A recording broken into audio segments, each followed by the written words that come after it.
It's been nearly 6 weeks now since I arrived in Piha. The studio was obviously empty, the canvases were ready, they were delivered, paints were sent from the UK. When I first arrived, it was important that I actually didn't start any work at all. So I spent most of the time walking.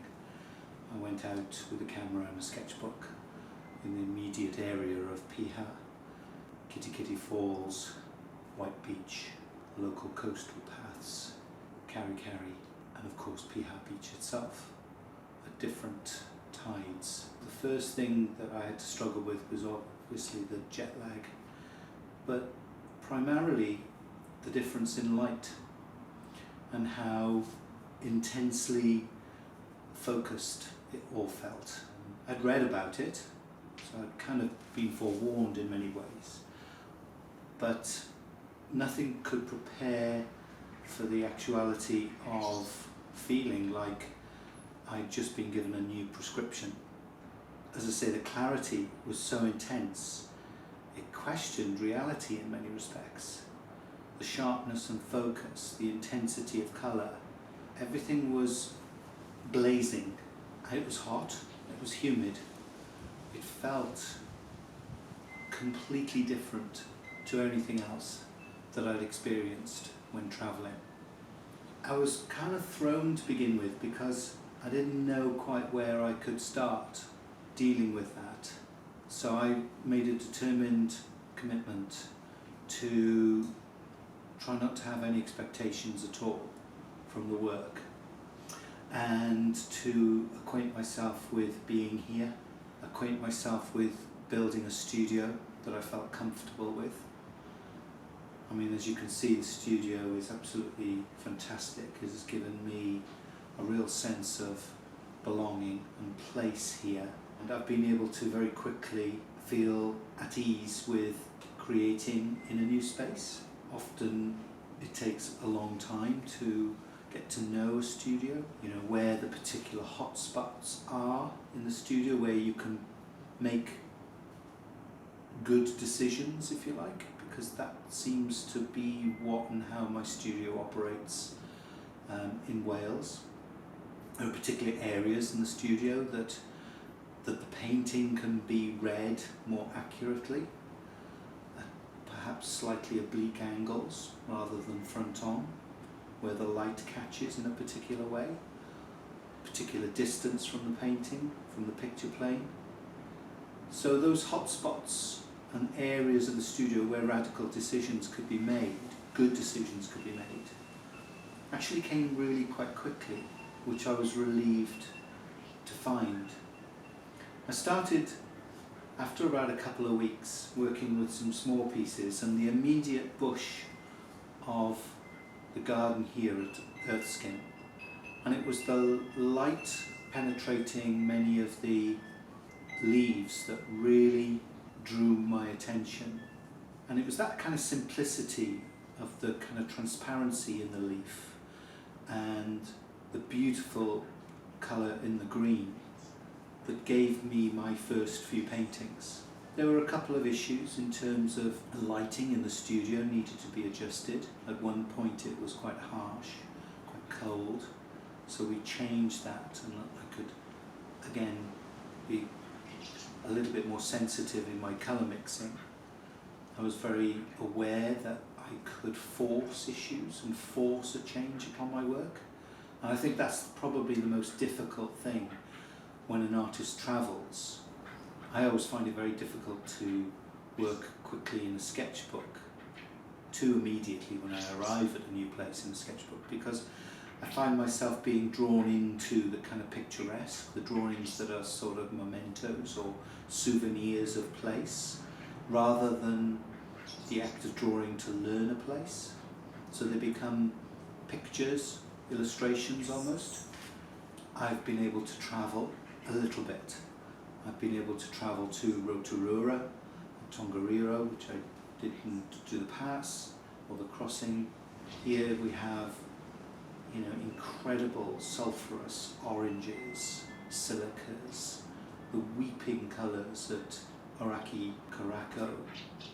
They really drew me in very quickly because the energy in the process for how the colours oozed out of that land married up very quickly with the process of making in painting.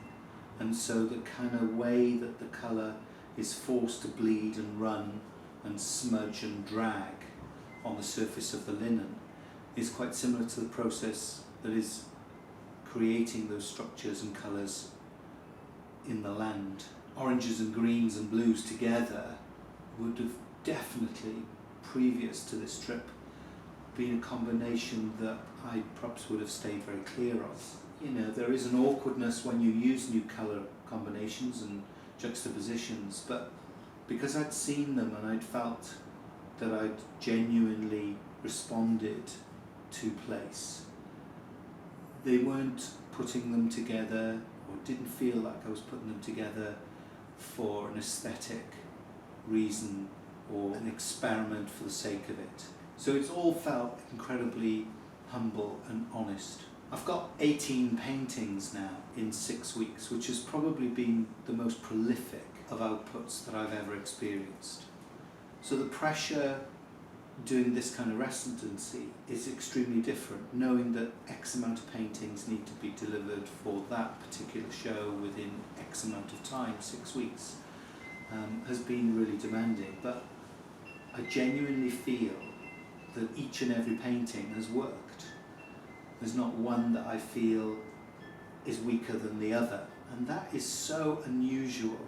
I think to build up a body of work that I can leave in New Zealand that fully represents my trip here, but also fully represents me as an artist responding to a new place.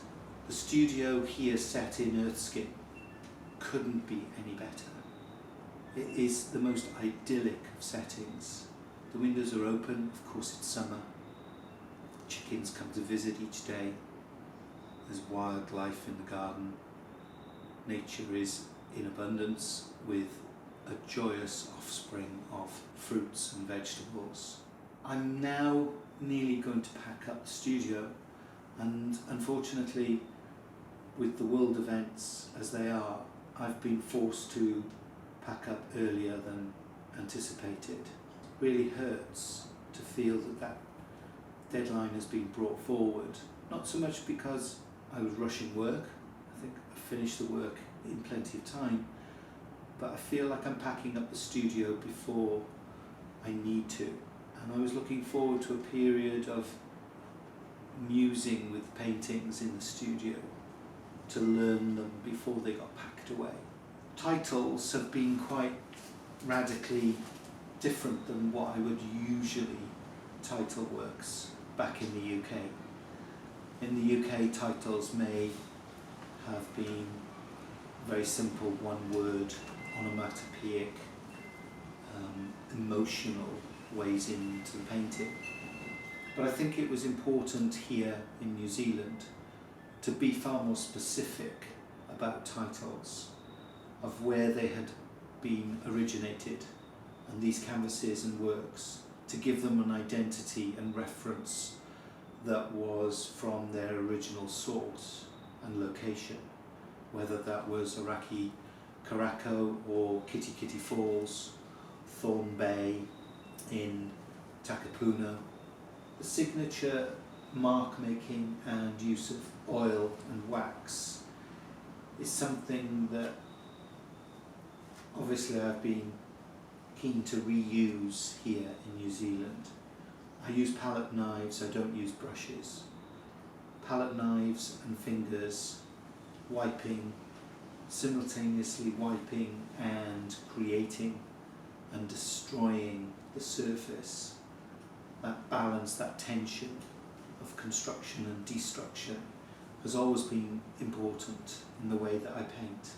The layering of thick wax and oil, and then the bleeding of solvents and turpentine sprays into and across the surface, flooding the canvas, so that almost lose control, almost lose the image where it starts to run and bleed together.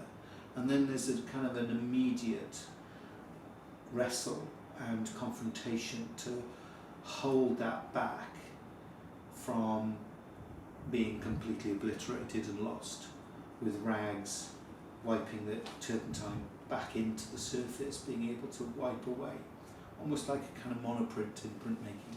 It's really important what is not in the painting for me, what has been left out. The sense of what is missing, that balance between what I have revealed and what I have withheld. It's almost a play like the Japanese art of flower arranging, ikebana, where there's tension between the space and tension between the mark or gesture and colour. All my works deny the sense of horizon. The sense of scale is there. In many of the works there's a sense of a hinted perspective, but the horizon is absent because that denies the true sense of your own person scale when you stand in front of the painting. What I enjoy is the ambiguity of the play between the microcosm and the macrocosm, the sense of small and large simultaneously. I enjoy playing with photographs that have a macro ability to get in really tight to rock structures and geology formations and colourings that enable me to blow that up and scale up so that they hint at possible sand patinations or continents drifting or weather patterns, and that kind of element of geography and geology combine in the way I paint. They all celebrate beauty. They celebrate the beauty in nature, but they celebrate beauty in the world and in the landscape in particular. They avoid a human presence other than the human presence of the viewer themselves when they're engaged with the work.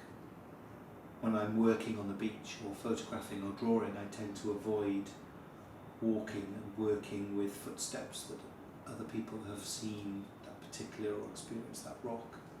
So I'll tend to isolate myself. And that isolation has been sort of enhanced with the true isolation in the residency, the time to find peace and the quiet of being alone day in, day out in the studio, and the routine that has been set of working and walking the beach and then working and walking, working and walking, has been an incredibly rich one.